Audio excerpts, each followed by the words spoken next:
Hi guys, and welcome to Conversations with AnouMe. Depika, quite often you say something like, make love with your pain or your shadow.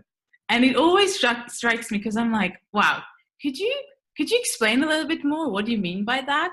And what power it has, really? Yeah, I think we have just to go back a bit, I think we have a tendency to say like the things that we don't like about ourselves. So shadows are things that we don't like about ourselves, things that we kind of hide, things that, the more uglier side of ourselves, right? And what we tend to do is we tend to banish it and we just hide it. We lock it up in a closet and hide it, right? Yeah. And then we're ashamed of it.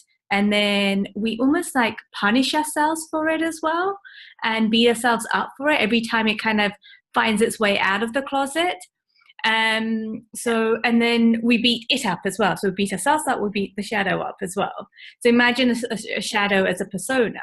So we have a tendency to treat it really, really badly. So it actually feeds a shadow and it makes a shadow bigger.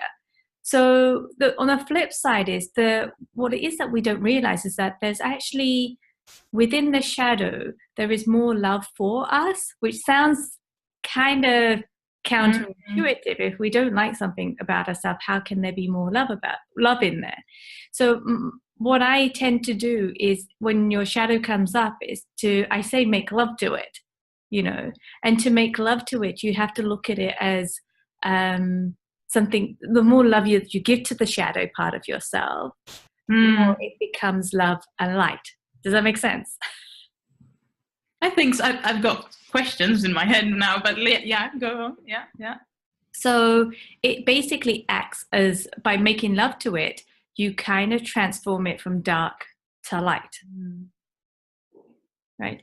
You kind of see the benefits of what that shadow has given us, because sometimes a shadow kind of comes from a protection mechanism that we've had. So it has had a purpose, right? Yeah. And it had a purpose maybe back when we were kids or back in time, but right now it doesn't serve us, and hence it's become a shadow. So each shadow had a purpose. That's the way that I kind of look at it.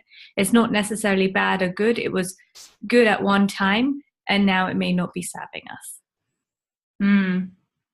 But when you say, love it in a way, I find it's a bit hard, because like there are some things that if there's something that we dislike about ourselves, in the present moment, what's needed for that shift or a change in perception? Is simply a decision. I'll ignore the fact that I dislike this about me, and I just from today I'll decide to love it. I know maybe I'm coming from more of a practical point of view. Yeah. Or is there something I'm missing? I don't know. You're not missing. And I think that's the initial reaction. How can I love something about myself that I absolutely and utterly dislike about myself? And I think that is the point, is you got to learn to love it. So some of us may not like broccoli, for example. I know you love it. But the more, it's almost like you kind of fake it till you make it. Otherwise you're conditionally loving yourself. If you don't love your shadow, then it's conditional love. It's not unconditional self-love. Yeah.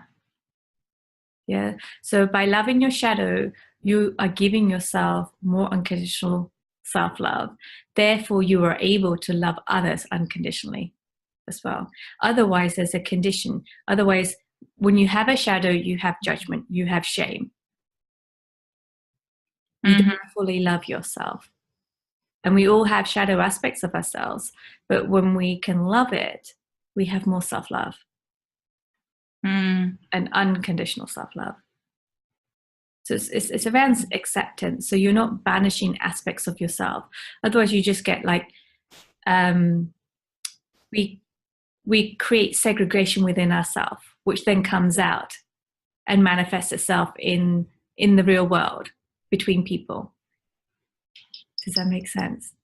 No, that's an interesting one. Yeah. Okay. So when we start to segregate ourselves and look at parts of ourselves as good or bad or light and dark, Yeah. you know, you start segregating and you treat one different than the other. So what I'm saying is that you treat your light and your dark the same by loving it equally. Would you also say that then there is no good and bad in that sense? Oh God, that's a difficult question. I'm